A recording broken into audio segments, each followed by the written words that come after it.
കൊന്നിച്ചോ മിനസാൻ nano മിഷിൻ്റെ episode 31ൻ്റെ Malayalam മാനുവോ എക്സ്പ്ലനേഷനിലേക്ക് എല്ലാവർക്കും സ്വാഗതം. Guys, എനിക്കറിയാം ഇന്നലെ എനിക്ക് വീഡിയോ ഇടാൻ സാധിച്ചില്ല. അത് പേഴ്സണലായുള്ള കുറച്ച് റീസൺസ് ഉള്ളതുകൊണ്ടാണ്. പിന്നെ ഞാൻ നേരത്തെ പറഞ്ഞതുപോലെ എല്ലാ ദിവസവും 30 മിനിറ്റ്സ് വീഡിയോസ് ഇടാൻ സാധിക്കത്തില്ല കേട്ടോ. അത് ശരിക്കും റെയറായിട്ട് ഞാൻ ഇട്ടെന്ന് പറയാൻ പറ്റുള്ളൂ. എനിക്ക് ഫ്രീ ഉള്ള ടൈം കിട്ടാൻ നേരത്ത് മാത്രമേ എനിക്കത് നിങ്ങൾക്ക് വേണ്ടി ചെയ്യാൻ സാധിക്കത്തുള്ളൂ. അല്ലാത്ത പക്ഷം നമ്മളെപ്പോഴും ചെയ്യുന്ന പോലെ 2 ചാപ്റ്റേഴ്സ് വെച്ച് ഉറപ്പായിട്ടും എക്സ്പ്ലെയിൻ ചെയ്ത് പോകുന്നതായിരിക്കും. അതുകൊണ്ട് തന്നെ ഞാൻ ഇന്ന് 2 ചാപ്റ്റേഴ്സ് മാത്രമാണ് എനിക്ക് എക്സ്പ്ലെയിൻ ചെയ്യുന്നത്. പിന്നെ നാളെ ഇന്ന് ഞാൻ കുറച്ച് ബിസി ആയിരിക്കും. ഇന്ന് ഞാൻ നിങ്ങൾക്ക് വേണ്ടി ടൈം കണ്ടെത്തി മാത്രമാണ് ഈ വീഡിയോ ചെയ്തുകൊണ്ടിരിക്കുന്നത്. നാളത്തെ കാര്യം നാളെ അറിയാൻ സാധിക്കത്തുള്ളൂ. നാളെ ചിലപ്പോൾ പണിയിട്ടാൻ ചാൻസ് ഉണ്ട്. എന്തായാലും നാളെ വീഡിയോ ഉണ്ടെങ്കിൽ ഞാൻ ഉറപ്പായിട്ട് വിടുന്നതായിരിക്കും. അതേപോലെ ഈ ഒരു പേജ് നിങ്ങൾ ആദ്യമായിട്ടാണ് കാണുന്നെങ്കിൽ ഇതുപോലത്തെ ഇൻട്രസ്റ്റിംഗ് വീഡിയോസിനെ പേജ് ഫോളോ ചെയ്യാൻ നിങ്ങളുടെ കൂട്ടുകാർക്ക് നമ്മുടെ വീഡിയോ റെക്കമെൻഡ് ചെയ്യാൻ മറക്കണ്ട. സോ നമുക്ക് നേരെ നല്ല ചാപ്റ്ററിലേക്ക് കടക്കാം. അങ്ങനെ ഈ ചാപ്റ്റർ തുടങ്ങുന്ന നേരത്ത് ഇവൻ പറയും ചെയ്യും, ഞാനോ 9 ഫിഷ് മോഡ് അങ്ങനെ ആക്ടിവേറ്റ് ചെയ്തോളൂ. അങ്ങനെ അത് ആക്ടിവേറ്റ് ചെയ്തുകൊണ്ട് അവൻ മുന്നിലേക്ക് നടക്കാനായിട്ട് തുടങ്ങി. അത്യാവശ്യം ദൂരമുള്ള ഒരു വഴിയാണെന്ന് തോന്നുന്നു. പക്ഷേ ഈ ഒരു ദുർഗന്ധം അതെന്തിൻ്റെയാണ്? ഓയിലിൻ്റെ ആണോ അതോ ബ്ലഡിൻ്റെ ആണോ? സത്യം പറഞ്ഞാൽ ഭയങ്കര മിക്സഡ് ആയിട്ടുള്ള കാരണം തന്നെ എനിക്ക് എന്താണെന്ന് പിൻ പോയിന്റ് ചെയ്യാൻ പറ്റുന്നില്ല. അല്ല, ഇത് അവസാനിക്കാറായോ? അങ്ങനെ അവനൊരു സ്ഥലത്ത് എത്തിയിട്ടുണ്ട്. എനിക്ക് തോന്നുന്നു ഇവിടുന്നായിരിക്കും ശരിക്കും ട്രയൽ സ്റ്റാർട്ട് ചെയ്യുന്നത്. കുഴപ്പമില്ല, ക്ലിയർലി എല്ലാം കാണുന്നുണ്ട്. ഞാൻ പെട്ടെന്ന് എജിലിറ്റി ടെക്നിക്ക് യൂസ് ചെയ്ത് പോകാമെന്ന് പറഞ്ഞിട്ട് അവനാട്ടെ ഓടാൻ തുടങ്ങിയ അടുത്ത സെക്കൻഡിലാണ് അവിടെ നിന്ന് ഒരു ട്രാപ്പ് ആക്ടിവേറ്റ് ആയതും മുകളിൽ നിന്ന് കുറേയധികം ആരോസ് അവൻ്റെ നേരെ പാഞ്ഞു വന്നതും. പക്ഷേ അവനതെല്ലാം പെട്ടെന്ന് ഡിഫ്ലക്ട് ചെയ്യുന്നുണ്ട്. സോ ഒരു അഡ്വക്കേറ്റ് ലെവൽ അല്ലാത്ത മാർഷൽ ആർട്സ് എല്ലാവരും ഈ ഒരു ട്രാപ്സിൽ വീണ് മരിക്കുന്നതായിരിക്കും. കാര്യം ഇവിടെ ഇത്രയും ഡാർക്ക് ആയതുകൊണ്ട്. ഒരു കാര്യം ചെയ്യാം, തൽക്കാലം ഇനി എജിലിറ്റി ടെക്നിക്ക് നോക്കണ്ട, ഞാൻ നടക്കാമെന്ന് പറഞ്ഞിട്ട് അവൻ വീണ്ടും നടക്കാൻ ആരംഭിച്ചു. പെട്ടെന്നാണ് വീണ്ടും ഒരു ട്രാപ്പിൽ കയറി അവൻ ചവിട്ടിയത്. അടുത്ത സെക്കൻഡിൽ തന്നെ അവൻ്റെ മുകളിലുണ്ടായിരുന്ന ആ ഒരു മതിൽ താഴത്തേക്ക് വരാൻ തുടങ്ങി. അവനട്ടെ മുമ്പിലേക്ക് ഓടാനും തുടങ്ങി. ഒരു കണക്കിന് ജസ്റ്റ് മിസ്സിന് അതിൻ്റെ അന്ന് അവൻ രക്ഷപ്പെട്ടു. സോ റോങ് ഉള്ള ടൈൽസ് ഞാൻ ചവിട്ടിക്കഴിഞ്ഞാൽ എല്ലാ ട്രാപ്സും ആക്ടിവേറ്റ് ആകും. ഇനി എന്തെങ്കിലും പതുക്കെ നടക്കാം, അതായിരിക്കും നല്ലത്. ഞാനിവിടെ നൈറ്റ് വിഷൻ ഉള്ള കാരണം എനിക്കെല്ലാം കൃത്യമായി കാണാൻ സാധിക്കുന്നുണ്ട്. അങ്ങനെ ഏകദേശം അരമണിക്കൂറോളം കഴിഞ്ഞു. അല്ല, ഇതിപ്പോൾ 3 വഴിയിലുണ്ടല്ലോ, ഞാനിനി എന്ത് ചെയ്യും? ഈ ഒരു കാറ്റിലായിരുന്നെങ്കിൽ എല്ലാവരും ഒന്ന് പെട്ടുപോകേണ്ടായിരിക്കും. പക്ഷേ ഞാനിത് എവിടെയോ ഈ ഒരു ലേഔട്ട് ഇതിനു മുമ്പ് കണ്ടിട്ടുണ്ടല്ലോ. പിന്നെ കാണിക്കുന്നത് 3.5 വർഷം മുമ്പുള്ള ആ ഒരു കാര്യമാണ്. ആ ഒരു സീക്രട്ട് ചേമ്പർ ഉണ്ടല്ലോ, ഡിറ്റൻഷൻ സെന്റർ വെച്ച് അവൻ കണ്ടുപിടിച്ച. അവനായിട്ട് അവിടെ നിലത്തിരുന്ന് താങ്ക്സ് പറയുകയും ചെയ്യും. ഞാൻ ശരിക്കും ലക്കിയാണ്, അതുകൊണ്ടാണ് ഈ ഒരു സ്ഥലം എനിക്ക് കാണാനായിട്ട് സാധിച്ചത്. ഇനി ചെയ്യേണ്ട ഒരേ ഒരു കാര്യം എന്ന് പറയുന്നത് ഡിമോണിക് ലോഡ് സോഡ് ആർട്ടിന്റെ കംപ്ലീറ്റ് എവിഡൻസും ഡിസ്ട്രോയ് ചെയ്ത് കളയണം. അങ്ങനെന്നുണ്ടെങ്കിൽ ആരും ഇതൊന്നും കാണത്തില്ലല്ലോ. ഇത് ശരിക്കും റെയറായിട്ടിരിക്കുന്നു പറഞ്ഞപ്പോൾ അവനിരുന്ന സ്ഥലമുണ്ടല്ലോ അത് തന്നെ ഒരു ട്രിഗറായിട്ട് ആക്ടിവേറ്റ് ചെയ്തു. അടുത്ത സെക്കൻഡ് തന്നെ അവിടെ നിന്ന് കുലുങ്ങാൻ തുടങ്ങി. ഈ സമയത്ത് അവൻ എന്താണ് കാര്യമൊന്നും മനസ്സിലാകുന്നില്ലായിരുന്നു. പെട്ടെന്നായിരുന്നു ആ പില്ലറിന്റെ മേലിലേക്ക് എന്തോ ഒന്ന് വീണത്. അടുത്ത സെക്കൻഡ് തന്നെ ആ പില്ലറും നിന്ന് കുലുങ്ങാൻ തുടങ്ങി. മുകളിൽ നിന്ന് അതെല്ലാം താഴത്തേക്ക് വീഴാനും തുടങ്ങി. അവനാട്ടെ പെട്ടെന്ന് ബാക്കിലേക്ക് ഡ്രോഡ് ചെയ്യുന്നുണ്ട്. അല്ല, ഇതെന്ത് കോപ്പാണ്? എന്നിട്ട് അവനതെല്ലാം എണ്ണാൻ തുടങ്ങിയത്. അപ്പോഴാണ് അവൻ ശരിക്കും ഞെട്ടിയത്. കാര്യം 24 ഓപ്സാണ് നേരെ താഴത്തേക്ക് വീണത്. അല്ല, ഇനി എങ്ങാനും അവനട്ടെ അത് വായിച്ച് നോക്കുകയും ചെയ്യും. ഇതെല്ലാം തന്നെ ഡിമോണിക് ലോഡ് സോഡ് ആർട്ടിനെ പറ്റിയുള്ള എക്സ്പ്ലനേഷൻ ആണല്ലോ. അത് മാത്രമല്ല ഹിഡൻ ആയിട്ടുള്ള എന്തെങ്കിലും മെക്കാനിസം ആയിരിക്കുമോ ഇത് ട്രിഗർ ചെയ്തിട്ടുള്ളത്? അല്ല, ഇതിൻ്റെ പുറകെ പിന്നെ കാണിക്കുന്നത് അവനട്ടെ അതെല്ലാം അടുക്കി വെച്ചിരിക്കുന്നതായിരുന്നു. അതായിട്ട് ഒരു മാപ്പായിരുന്നു, ഒരു വഴിയാണ് കാണാൻ സാധിച്ചത്. അത് ഏതൊരു ട്രഷർ മാപ്പാണെന്ന് അവൻ ഉറപ്പായിരുന്നു. പക്ഷേ എന്തിൻ്റെ എന്ന് അറിഞ്ഞുകൂടായിരുന്നു. അതുകൊണ്ട് തന്നെ അവനത് സേവ് ചെയ്തിട്ട് അവിടെയുള്ള എല്ലാ തീളുകളും കംപ്ലീറ്റ്ലി ഡിസ്ട്രോയ് ചെയ്ത് കളയുന്നുണ്ട്. ശരിയാണ്, ആ ഒരു മാപ്പും ഈ ഒരു കേവിൻ്റെ ലേഔട്ടും ഏകദേശം ഒരേപോലെ തന്നെയാണ്. സോ ഇതിൻ്റെ അകത്ത് ഒരു സീക്രട്ട് ഉള്ള ട്രഷർ ഉണ്ടല്ലേ. മാസ്റ്റർ, ഈ മാപ്പിൽ നിന്ന് നമ്മുടെ ലൊക്കേഷൻ നമ്മളിനി എങ്ങനെ പോകേണ്ടതെന്നുള്ള ലൊക്കേഷനാണ് ഈ കാണിക്കുന്നത്. അല്ലേ ഞാനോ, നിനക്ക് ഇതൊക്കെ ചെയ്യാൻ സാധിക്കുമായിരുന്നോ? ആ ഒരു ട്രഷർ റൂം അത് കുറച്ച് പുറകിലേക്കാണ്. പക്ഷെ കുഴപ്പമില്ല, എനിക്ക് സമയമുണ്ടല്ലോ. അതുമല്ല നമ്മുടെ ഡിമോണിക് ലോഡല്ല അത് ചെയ്തിട്ടുള്ളത്. അതുമല്ല ആ കോർഡിനേറ്റ്സിൽ എന്തെങ്കിലും ഉപകാരമായിട്ടുള്ള കാണുമായിരിക്കും വേണ്ടി അവൻ വീണ്ടും നടക്കാനായിട്ട് തുടങ്ങി. അപ്പോഴാണ് വീണ്ടും ആ ഒരു ഗർജനം അവൻ ശ്രദ്ധിച്ചത്. മൈലോഡ്, അത് സത്യം പറഞ്ഞാൽ ശരിക്കും പേടിപ്പെടുത്തുന്ന ഒരു സ്ഥലമാണ്. അല്ല, എന്താ പേടിപ്പെടുത്തുന്ന നീ പറഞ്ഞത്? ഡാർക്ക് ആയതുകൊണ്ടാണോ? അങ്ങനെയൊന്നുമല്ല. പക്ഷേ അവിടെ എന്തൊക്കെ സൗണ്ട് കേൾക്കാൻ സാധിക്കുമായിരുന്നു. അത് ശരിക്കും ഭയപ്പെടുത്തും. ഞാനപ്പോൾ കേട്ടത് ശരി തന്നെയായിരുന്നു. ഞാൻ ഈ കാര്യം കേട്ടിട്ടില്ലായിരുന്നെങ്കിൽ ഇതെൻ്റെ ഇമാജിനേഷനാണെന്ന് മാത്രമേ ഞാൻ ചിന്തിക്കത്തുള്ളായിരുന്നു. പക്ഷേ എങ്ങനെയൊക്കെ ഞാൻ സെൻസ് ചെയ്യാൻ നോക്കിയാലും എനിക്കിവിടെ മറ്റൊരാളുടെ പ്രസൻസ് പോലും സെൻസ് ചെയ്യാൻ സാധിക്കുന്നില്ല. അതേപോലെ തന്നെ ഇത് കുറച്ച് സ്ട്രേഞ്ച് ആണ്. സത്യം പറഞ്ഞാൽ എക്സിറ്റ് ഈ വഴിക്കല്ല, പക്ഷേ അവിടെ ഉണ്ടായിരുന്നതിനെക്കാട് ഇരട്ടിയോളം ട്രാപ്സ് ഇവിടെയുണ്ട്. അങ്ങനെ അവൻ പതുക്കെ നടന്ന് ഒരു സ്ഥലത്തെത്തി. സോ ട്രഷർ മാപ്പ് ഇവിടേക്കാണ് എന്നെ ലഭിച്ചിട്ടുള്ളത്. പക്ഷേ ഈ സ്ഥലം ഇവിടെ ഒന്നുമില്ലല്ലോ.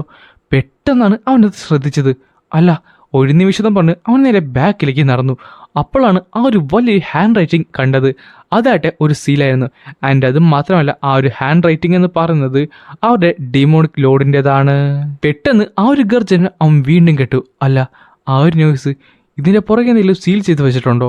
എന്തായാലും ഇപ്പോൾ കുറച്ച് വിഷ്വൽസ് അല്ല ഡിമോണിക്കായുള്ള പ്രസൻസ് എനിക്ക് ഇതിൻ്റെ ഉള്ളിൽ നിന്ന് സെൻസ് ചെയ്യാനായിട്ട് സാധിക്കുന്നുണ്ട്. വെറുതെ അല്ല എൻ്റെ ഡിമോണിക് ചേംബർ എന്ന് വിളിക്കുന്നത്. ഒരൊറ്റ റോങ് മൂവ് മതി എൻ്റെ ജീവിതം തന്നെ ഇവിടെ നിർത്താൻ. പക്ഷേ ഇത് റിസ്ക് ആയിരിക്കുമോ ട്രഷർ മാപ്പിൻ്റെ പുറകെ പോകണത്? പറയാൻ പറ്റത്തില്ല. നമ്മുടെ ഡിമോണിക് ലോഡ് ചെയ്തതല്ലേ, അതുകൊണ്ട് ഹാംഫുൾ ഉള്ള സാധനം കാണാൻ ചാൻസ് ഇല്ല. ആദ്യം ഇത് ബ്രേക്ക് ചെയ്യാന്ന് പറഞ്ഞിട്ട് അവനായിട്ട് പെട്ടെന്നായിരുന്നു ഡാൻസിങ് ബട്ടർഫ്ലൈ ടെക്നിക്കിൻ്റെ 5th കോഡിഫയിങ് ഫോം അങ്ങോട്ട് യൂസ് ചെയ്യുന്നത്. അവിടെ ഒരു വലിയൊരു എക്സ്പ്ലോഷൻ തന്നെ സംഭവിക്കുന്നുണ്ടെങ്കിലും അവൻ ഞെട്ടിത്തെറിച്ചു പോയി. കാര്യം അത്രയൊക്കെ ടൈറ്റായിട്ട് അവൻ ചെയ്തിട്ട് പോലും ചെറിയ ചെറിയ സ്ക്രാച്ചസ് മാത്രമാണ് അവിടെ ഉണ്ടായത്. അല്ല, അതേ മാസ്റ്റർ, ഇത് സാഫയറുമായിട്ട് കംപ്ലീറ്റ്ലി ഈക്വലുള്ള ഹാർഡ്നെസ് ഉള്ള സ്റ്റോണാണ്. ഈക്വൽ എന്നല്ല, അത് തന്നെയാണ്. പുറത്തുള്ള കവർ മാത്രമാണ് ചെറിയ വ്യത്യാസമായിട്ടുള്ളത്. ഞാൻ ജെനസിസ് മാസ്റ്റർ എത്തിക്കഴിഞ്ഞപ്പോൾ എനിക്കിത് പെർഫോം ചെയ്യാൻ പറ്റുമായിരുന്നു. പക്ഷേ ഇത് അത്ര എളുപ്പമല്ലാത്തതുകൊണ്ട്, എൻ്റെ ബോഡിക്ക് ഇത് താങ്ങാൻ പറ്റുമെന്നും വലിയ ഉറപ്പില്ലാത്തതുകൊണ്ട് ഞാനിത് പവർഫുള്ളുള്ള ഒരു എനിമിക്ക് വേണ്ടിയാണ് കാത്തിരുന്നത്. പക്ഷേ പറഞ്ഞിട്ട് കാര്യമില്ല, ഒരു ഡെഡ്ലിയുള്ള ഒപ്പോണൻറ്റും ഈ ഒരു അവസ്ഥയും ഏകദേശം സെയിം തന്നെയാണ്. എന്തായാലും അത് യൂസ് ചെയ്യുന്നതുകൊണ്ട് അവനായിട്ട് അവൻ്റെ സോളിലേക്ക് എനർജിയൊക്കെ ഗ്യാദർ ചെയ്യാനായിട്ട് തുടങ്ങി. എന്നിട്ട് ആ ഒരു അറ്റാക്ക് അങ്ങോട്ട് ചെയ്യുന്നുണ്ട്. അത് 4th കോഡിഫയിങ് ഫൈറ്റിംഗ് ഫോമായിരുന്നു. അത് ഡിമോണിക് ലോഡ് സോഡാട്ടിൻ്റെ. അടുത്ത സെക്കൻഡ് തന്നെ അവൻ്റെ എല്ലാ അറ്റാക്സും കൂടി ഒന്നായിട്ട് ചേർന്നു. എന്നിട്ട് നേരെ മുന്നിലേക്ക് പോയി ഒരു വലിയൊരു എക്സ്പ്ലോഷൻ തന്നെ ഉണ്ടാകുന്നുണ്ട്. അതുമൂലം ഉണ്ടായ പൊടിയായിട്ട് അവിടെ മുഴുവൻ പരക്കുകയും ചെയ്തു. എന്തായാലും അത്യാവശ്യം കുഴപ്പമില്ലാത്ത ഒരു ഹോള് ക്രിയേറ്റ് ചെയ്യാൻ പറ്റിയിട്ടുണ്ട്. പക്ഷേ ഈ ഒരു ദുർഗന്ധം അപ്പോൾ ഇത് ഇവിടുന്നായിരുന്നല്ലേ? ഇത് ശരിക്കും കൂടിക്കൂടി വരുവാണല്ലോ. ഇതെന്തായാലും അത്ര നല്ലതാകുമെന്ന് എനിക്ക് തോന്നുന്നില്ല. അപ്പോഴാണ് അവൻ്റെ സോഡ് കംപ്ലീറ്റ്ലി പൊടിഞ്ഞു പോയത്. സർ സിയോങ് പുള്ളിക്കാരൻ്റെ കംപ്ലീറ്റ് പവർ യൂസ് ചെയ്തുകൊണ്ടാണ് ഇത് യൂസ് ചെയ്തത്. പക്ഷേ ഇതിന് പോലും എൻ്റെ പവർ അവർ ഡിമോണിക് ലോഡ് സോഡായിട്ട് ഒട്ടും നിസ്സാരമല്ല യൂസ് ചെയ്യാനായിട്ട്. വാർണിംഗ് മാസ്റ്റർ, സൂക്ഷിക്കുക. താങ്കളുടെ മുമ്പിൽ നിന്ന് പ്ലാസ്മ എനർജി താങ്കളടുത്തേക്ക് വരുന്നു. പ്ലാസ്മ എനർജിയോ? അറ്റ്മോസ്ഫിയർ ചേഞ്ച് ആകുമെന്ന് പറഞ്ഞ അടുത്ത സെക്കൻഡ് അവൻ ഞെട്ടിത്തെറിച്ചു പോയി. കാര്യം ഒരു അറ്റാക്ക് അവൻ്റെ നേരെ വന്ന് വീഴെ അവനവിടെ തെറിച്ചു പോയി പുറയിലുണ്ടായിരുന്ന ആ ഒരു മതിലിടിച്ച് നേരെ താഴത്തേക്ക് വീണു. കോപ്പ്, അതെന്തുമായിരുന്നു? എനിക്കിത് ബ്ലോക്ക് ചെയ്യാൻ പോലും പറ്റില്ലെന്ന് പറയുന്നതിന് മുമ്പ് അത് വീണ്ടും അവനെ അറ്റാക്ക് ചെയ്തു. എങ്ങനെയൊക്കെ ഒന്ന് ഡോഡ്ജ് ചെയ്തിട്ട് അവൻ തിരിഞ്ഞു നോക്കിയപ്പോഴാണ് ആ ഒരു കാഴ്ച കണ്ടത്. ആ ഒരു കാഴ്ച കണ്ട് അവൻ ശരിക്കും അമ്പരന്നു പോയി. കാര്യം അവൻ്റെ മുമ്പിൽ ഇപ്പോൾ ഉണ്ടായിരുന്നത് ഒരു ഇമോഗി സെർപ്പൻ്റ് ആയിരുന്നു. ഞാൻ കേട്ടിട്ടുള്ളത് ഇമോഗി സെർപ്പൻ്റ് എന്ന് പറയുന്നത് ഒരു ഹോളി ക്രീച്ചർ എന്നാണ്. അവർക്ക് വൈറ്റും ബ്ലൂ സ്കെയിൽസ് ആണുള്ളത്. പക്ഷേ അവർ ലേക്സിലല്ല ജീവിക്കുന്നത്. എന്നാൽ ഇത്ര വിഷ്യസ് മോൺസ്റ്റർ എന്നാണ് ഇവിടെ ചെയ്യുന്ന പറയുന്നിടത്ത് അതാട്ടെ വീണ്ടും അവനെ അറ്റാക്ക് ചെയ്യുന്നുണ്ട്. അവനാട്ടെ അതെല്ലാം ഡോഡ്ജ് ചെയ്ത് മാറുന്ന മാത്രമേ ഉള്ളൂ. ഇങ്ങനെയാണ് പോക്കെങ്കിൽ ഈ ഒരു സ്ഥലം കംപ്ലീറ്റ്ലി കൊളാപ്സ് ആകുന്നതായിരിക്കും. അതിനു മുമ്പ് എന്തെങ്കിലും ഒരു മാർഗം കണ്ടുപിടിക്കണം. അല്ല, ഇത് അകത്തുനിന്നല്ല വന്നത്, തിരിച്ചവിടേക്ക് തന്നെ അയക്കാമെന്ന് പറഞ്ഞിട്ട് അവനായിട്ട് അവിടുന്ന് ചാടിയിട്ടുണ്ട്. എന്നിട്ട് അവനെ ലൂർ ചെയ്യാനായിട്ടും തുടങ്ങി. ദൂരത്തേക്ക് ഇവൻ്റെ പുറകെ ആ ഒരു സർഫൻ വരികയും ചെയ്യും. അവസാനം അവൻ്റെ വാലും പുറത്തിറങ്ങി. സമയം എത്തിയിരിക്കുന്നു പറഞ്ഞിട്ട് അവൻ നേരെ പാഞ്ഞ് ആ ഒരു ഗുഹയുടെ അകത്തേക്ക് കയറിയിട്ടുണ്ട്. അകത്ത് കയറി നിന്നപ്പോഴാണ് അവൻ വീണ്ടും ഒന്ന് ഞെട്ടിയത്. അല്ല, ഇതാണ് ഈ ബ്ലാക്ക് ആയുള്ള ലിക്വിഡ്. അത് മാത്രമല്ല ദുർഗന്ധം, അത് സഹിക്കാനും പറ്റുന്നില്ലല്ലോ. പെട്ടെന്ന് ആ ഒരു ഇമ്മ്യൂഗി സെർവൻ്റ് അവൻ്റെ പുറകിൽ കൂടെ വന്ന് ഒരു അറ്റാക്ക് ചെയ്യാനായിട്ട് പോയി.